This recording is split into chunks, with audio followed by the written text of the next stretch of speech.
Hey guys, so foaming. Had a few people ask how we get the water to go over the rocks instead of under the rocks, and what are some tips and tricks to foaming so that it doesn't leak. And we're also going to talk a little bit about, sorry I got distracted, there's a jet flying over.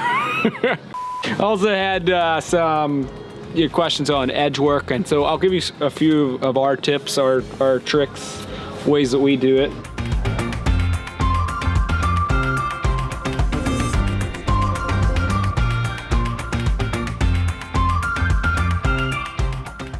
So this bottom fall series, if you jump down there, Deej, maybe I can tell them where the water is going to go. What I want to do, these two weir rocks are set to the same height, spillway rocks.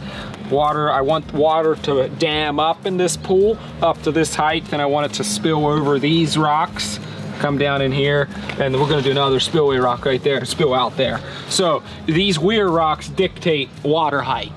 And obviously, if I were to just plug this thing in, you know, water would go underneath here, and I'd never get water coming out over here. So we take our waterfall foam. I want to seal off, obviously, behind these spillway rocks. I'll just get the tip deep in underneath there, all of those little gaps. You always want to be foaming from the rock to the liner. If there's any kind of felt in there, I'd cut it off and push it back in there, and I'd be sealing from the rock to the liner, from the rock to the liner. And I'll be doing that the whole way down here. And then what I need to do, I need to wrap it around the framing rock and bring it up this edge like this, the whole way up until I'm higher than the spillway rock. I may have to put a taller rock in here, because I need to bring that foam bead the whole way around here. A lot of people will bring the foam bead around here and stop. Well, what happens is water just goes behind this rock and ends up going down there. So the foam bead needs to go all the way up to here till it's higher than the spillway rock, and then, you know, it'll fill up this and it'll force it to go over there. And then it's very important that on the other side of that spillway rock, or this edge rock, that you have a gravel pocket like we have here. This is all open, it goes the whole way down into the pond. And the reason this is important is this foam bead that I have along here, it's gonna leak some water.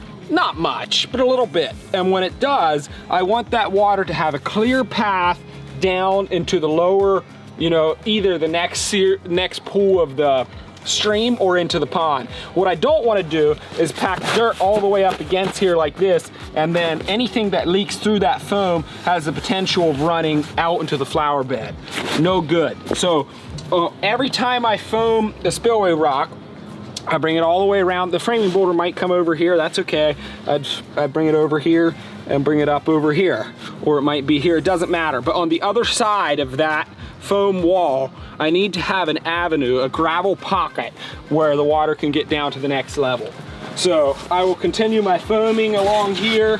See, this is a little bit different, but I'm going to use the same concept. I'm going to foam around here, I'm going to foam around here, I'm going to foam around this rock,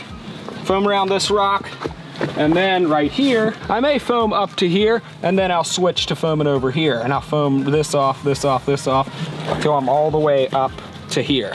Now, water can go behind this rock. I don't care if it goes behind this rock, it's gonna run into the foam dam right here. It can go underneath this rock. I don't care if it goes underneath this rock, it's gonna run into the foam dam right there.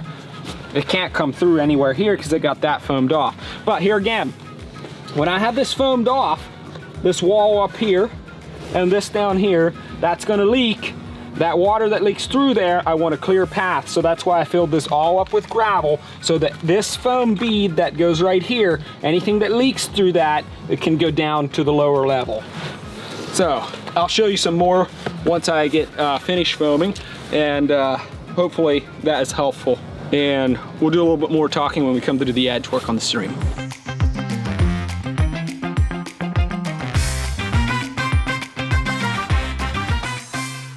All right, so I have this foamed all along here, all along there, and like I said, on this edge, I brought it up to higher than what the spillway rock is. Check that with the laser.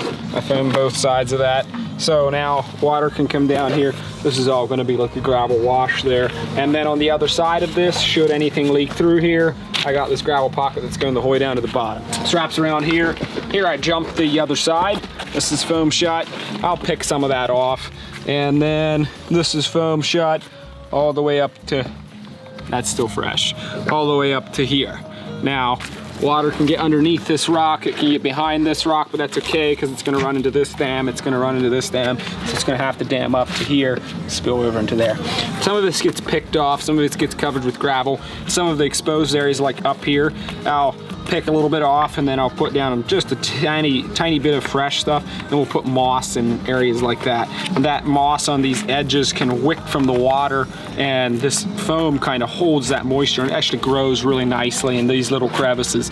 Everything that's below water gets covered with gravel and things like that. So there's still some detail work to do, but that's how the concept of foam and gravel pocket. Here again, anything that leaks through here, this is all open gravel the whole way down to the pond, so it has a easy path of escape instead of running out to the flower bed.